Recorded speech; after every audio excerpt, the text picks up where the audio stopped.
Hello, good evening everyone. I am Bipin. I am co-founder of MobiQuick. We are a fintech company. My pleasure to be here talking about Soonicorns and unicorns and whatnot. And the topic that I wanted to talk about, and I think that was given to me, is about what's special about NCR. And about the Soonicorns or unicorns or any startups or companies being built out of here. So I put my mind to it, and what I concluded is there are 2-3 different factors that at least I could figure out, because I started MobiQuick more than 15 years ago in one of the suburbs of South Delhi called Dwarka. I'm not sure if you guys are aware of. And I started my company from my own apartment, and then we took it to an office which was also an apartment, and then we moved eventually after a few years to Gurgaon. And since then, we have been in Gurugram. And I have had the fortune of being in the company of many other peers who've built equally and bigger companies during the same time frame. India's largest food delivery company was born here. India's largest quick commerce company is based here. India's largest insurance distribution company is based here. India's largest e-commerce logistics company is based here. In some of the largest fintech companies, including MobiQuick, are based in NCR. So, definitely there is something going on here, which is the ecosystem has allowed such companies to flourish. And I would point that down to, I think, some macro factors. I think the first and the biggest macro factor is this large population that northern India has, which includes engineers and people who want to do something. I think the captive population for maybe 50-60 crore people, right? If you want to build a business and you want to stay in North India, I mean, I don't think there is any other place other than NCR. Of course, you can go to a tier 2 town, tier 2 city, like a Chandigarh or a Lucknow or a few other places which are coming up and they are doing well. But still, if you're looking at an ecosystem, then NCR is the only place, across these very large states and very large population, where you get a multitude of factors together. And I think the first and the foremost is obviously talent. I studied at IIT Delhi, of course. It's one of the premier colleges here, but not just that. I think there is so many good private universities here, so many good public universities, the technology education, and overall the quality of talent that is coming out in NCR, I think, is probably the biggest pool of people who can be and very, very suitable for the kind of work that startups and companies want to do. I think the second thing is, again, in terms of when you start a company, what are you looking for? The first thing is you have an idea. The second thing is you need a market. If you see some of the largest companies, including Uber in US or Facebook and all these companies, they started from very small micro markets. The advantage that NCR has, other than talent, is that there is so many micro markets. There is, of course, the 100 crore apartment micro market here, but there's also the lower income, markets spread throughout the NCR ecosystem. So if you have an idea in quick commerce, if you have an idea of food delivery, you want to do, I met somebody, a lady who was doing a D2C quick commerce, business, building specifically focused on elder ladies. And I was like, wow, and even for that niche, they were able to find like a market. So I think that is very, very important, because when you're starting up, you want to have places where you can test out your idea and you can figure out and get a feedback before you can scale and take it to other cities. So in that respect, I think that NCR is perhaps the best representation of India as a whole in terms of the diversity of markets that you can address. Almost any market that you can imagine, pan-India, can be represented and can find its representation here. So I think that's the first is talent, second is the market, makes it easier. for companies to start and scale. Third is, I think, the mindset. Delhi's always been, of course, there is people who work in the government.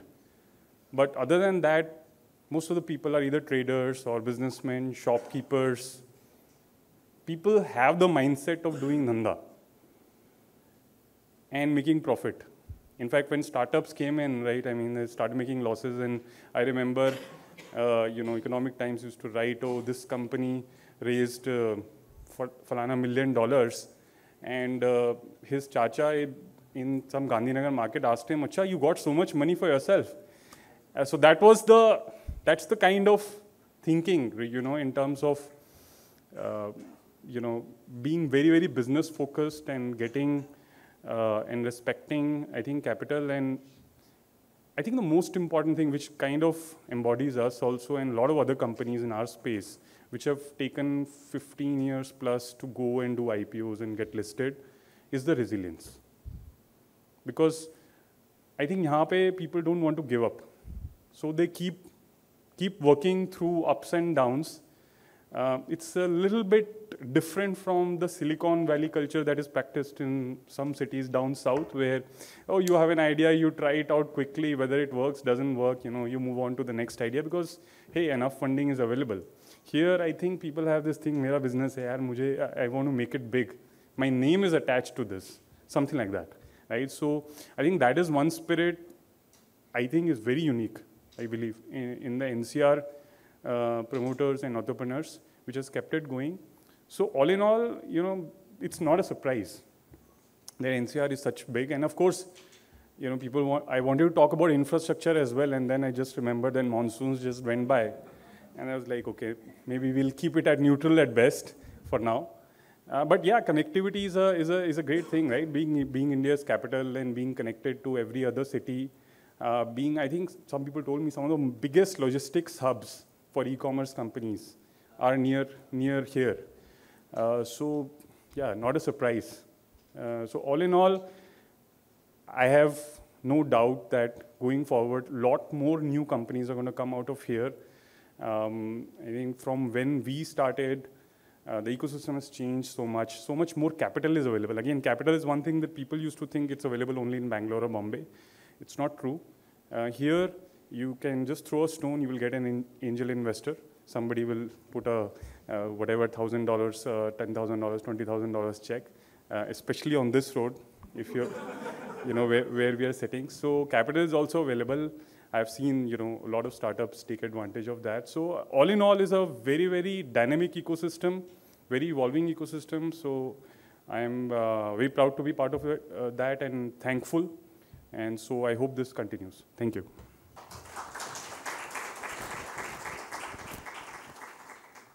Thank you so much, Bipin. I think your thoughts on the Delhi NCR ecosystem were quite spot on. Now, to set the ball rolling, we welcome a leader whose work at the intersection of technology, entrepreneurship, and policy has empowered India's startup ecosystem. Please join me in welcoming Dr. Panneerselvam Madanagopal, CEO, MEET Startup Hub, for the keynote address.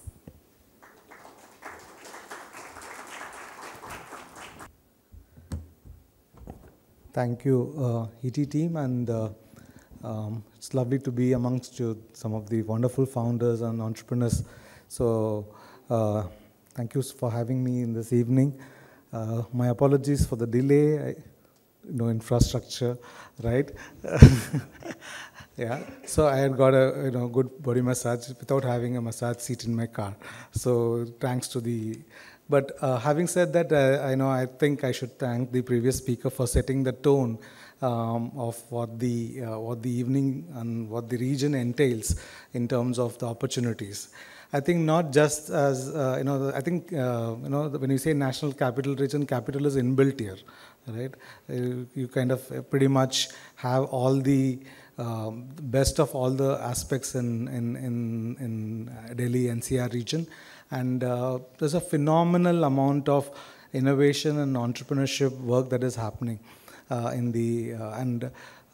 have only moved to Delhi about 8.5 months back. In my past life, I was the Chief Innovation Officer of Telangana which is T-Hub. You might have heard of an organization, T-Hub Telangana, one of the decent ecosystems in startup world. So, but having moved to MeitY, I'm now in a position to have a much larger perspective about what 29 states and 8 union territories in India are doing.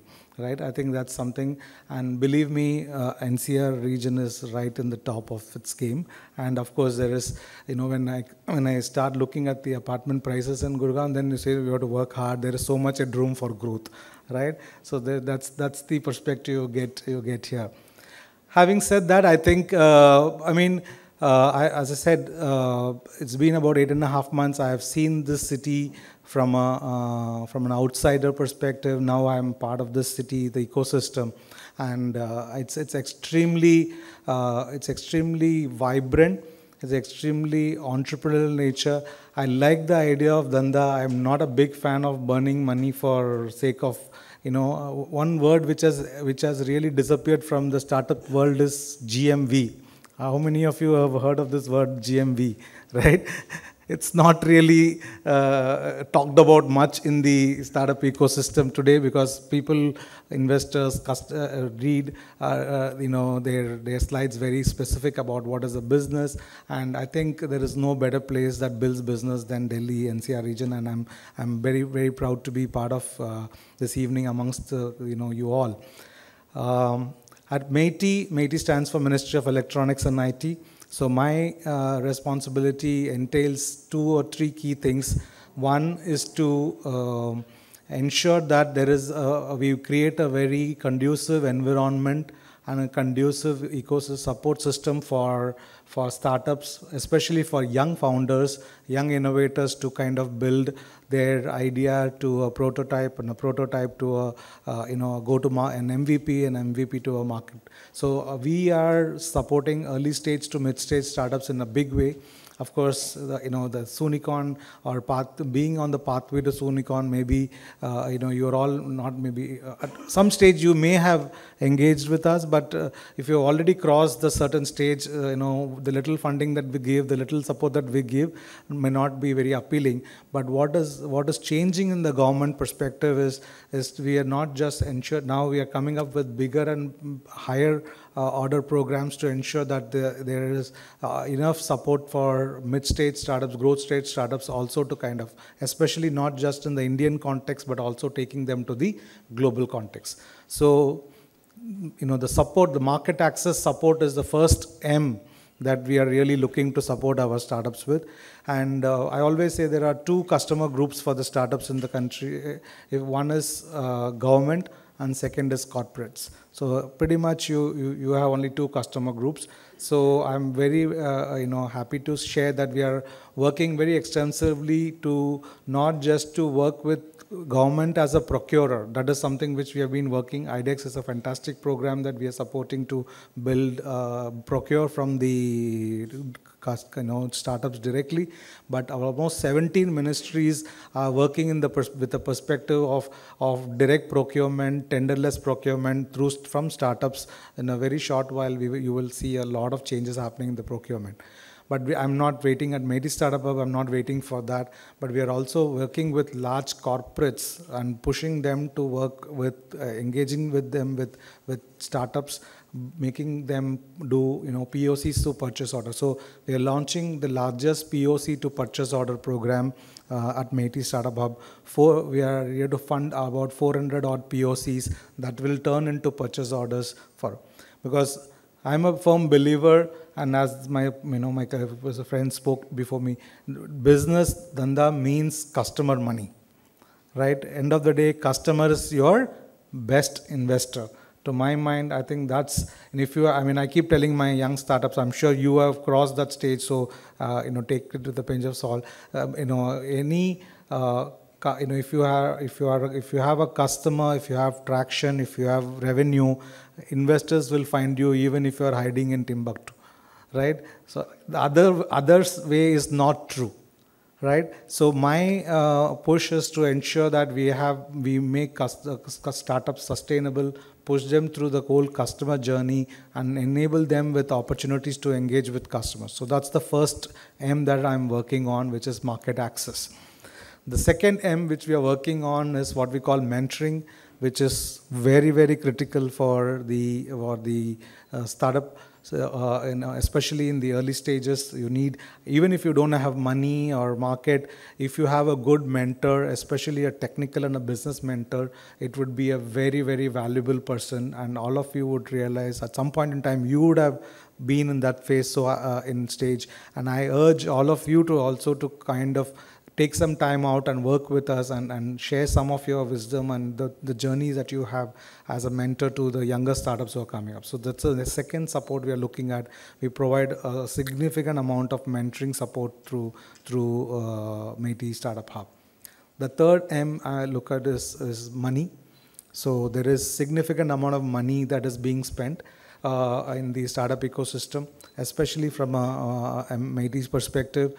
I am accountable, or I'm responsible for 3 key programs, the startup programs: India AI Mission, India Semiconductor Mission, and India Cybersecurity Mission. It doesn't get bigger and better than this for a startup person, isn't it? So this is the best time to be in the ministry, and we are doing our best to ensure that we have a very, very conducive environment and an opportunity for all the stakeholders in the ecosystem to kind of have a role to play, and we are here to facilitate that role. So one of the things that I've been pushing is not to take ourselves too seriously. In fact, though it is great to be in Delhi, my first endeavor is if the deep tech startup ecosystem is in Hyderabad or Bangalore, I should also set up a satellite office in Hyderabad or Bangalore, because I should go as government where the ecosystem is and not do the other way, tell them to come to me. That is not the perspective, right? So we are working completely from an outside-in perspective. So we really wish to see how this can even be better. So I am here more than sharing what we are doing. I am also here to listen to what the ecosystem needs, for what the startups need, what kind of support we could provide in all that you need.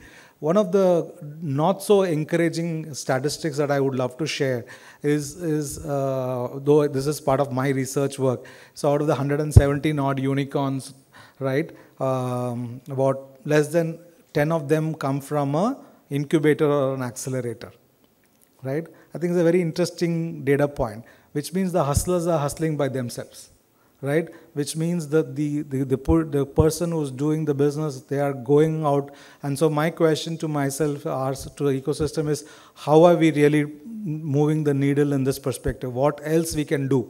So obviously the answer is that we have built a lot of width, right? We have 225,000 startups. This number, please don't quote me, it changes every day, right? So, we have, somebody says 185,000, somewhere it is. So if it's 200,000 startups, I am sure there are at least 70-80% of the startups which are doing well, doing good.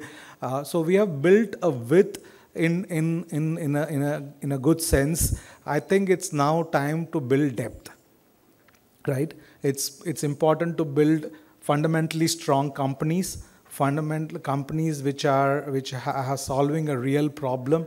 I'm sure you would have all had a point of view on what the minister, Mr. Piyush Goyal, did say during the Startup Mahakumbh. He created a huge conversation chatter in the social media but the truth is, yes, it's time to build very strong, fundamentally good companies.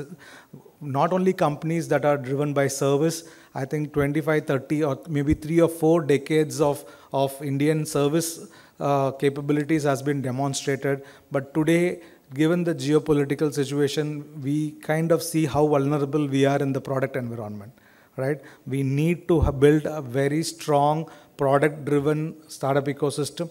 We need IPs. We need patents. I'll tell you another fact. A very interesting fact. Out of the 117 unicorns, tell me how many of them you are likely to have patents?